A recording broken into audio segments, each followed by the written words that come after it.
In this week's parsha, we read about Moshe Rabbeinu, how he became the greatest leader of the Jewish people, how he literally took the Jewish people out of Egypt. The Torah describes, the Midrash describes one beautiful story about him, where Moshe Rabbeinu was a shepherd.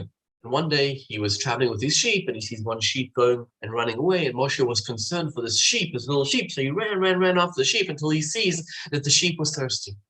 And he gave the sheep to drink, and then he put it on his shoulder and he walked with it all the way back to the other sheep. And when God saw how compassionate Moses was for his one little sheep, God says, "You are worthy to take care of my sheep."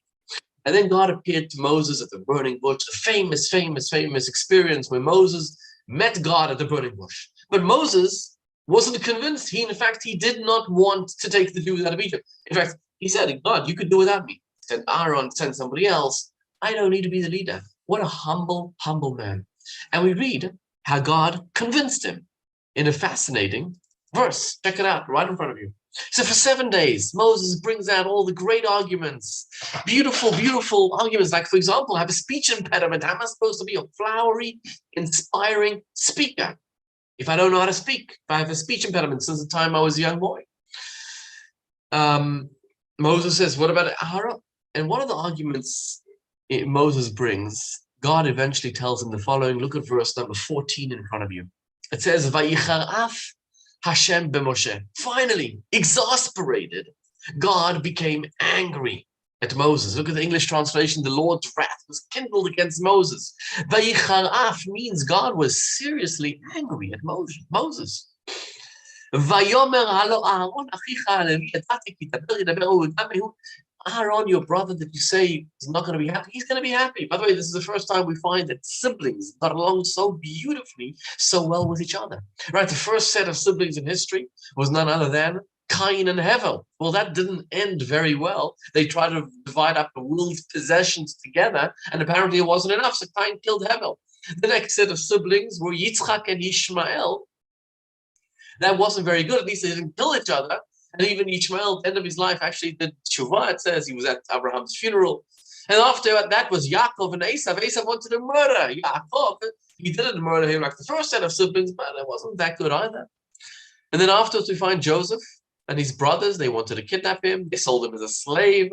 Eventually they made peace. And finally we come to the beautiful set of siblings, Moses and Aaron, which teach us how to relate to one another. Moshe, when God told him that Aaron will actually be thrilled. Your older brother will be so happy that you are chosen as the leader.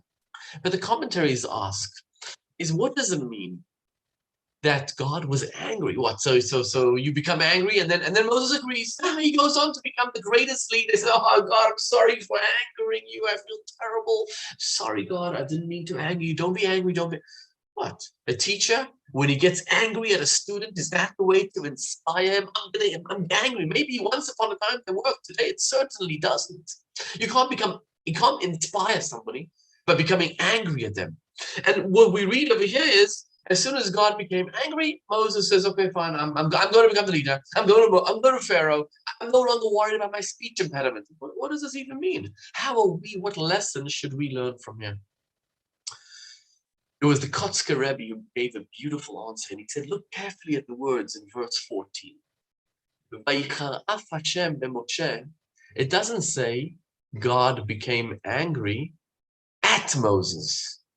Moshe means God became angry, so to speak, in Moses. You see, God felt tremendous anger at Pharaoh, at the Egyptians. The Egyptians were slaughtering the Jews, enslaving them.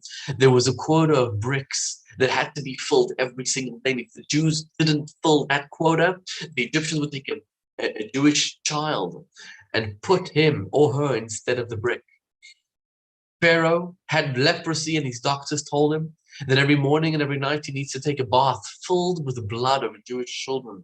So 150 Jewish children were slaughtered every day, and their blood was made for a bath for Pharaoh in the morning and the night. Can you imagine the cries and the pain of 300 parents every day? So God was very angry. And in order to inspire Moses, God put some of that anger into Moses. Once Moses felt that passion, that anger, the rest was history. Suddenly, no longer is there a problem with my speech impediment. Suddenly, no longer are there any rational reasons. Once I feel that anger, that deep, deep, deep anger that Hashem has, I'm there. I'm the leader. And he became the greatest communicator, the greatest prophet to ever exist in the world. How? From this moment over here that God inspired him. The message for us is tremendous. You see, very often we want to inspire our students, our co-workers, our spouses. We want to inspire our spouses. We want to make sure that our children go in the right way. What do? Let them feel your passion. Let them feel your love for Torah and mitzvot. And recently a father told me, my son came home and told me, I'm not so inspired by Judaism. The answer is, if you love it, if you feel it passionately, it will go into your son, into your child.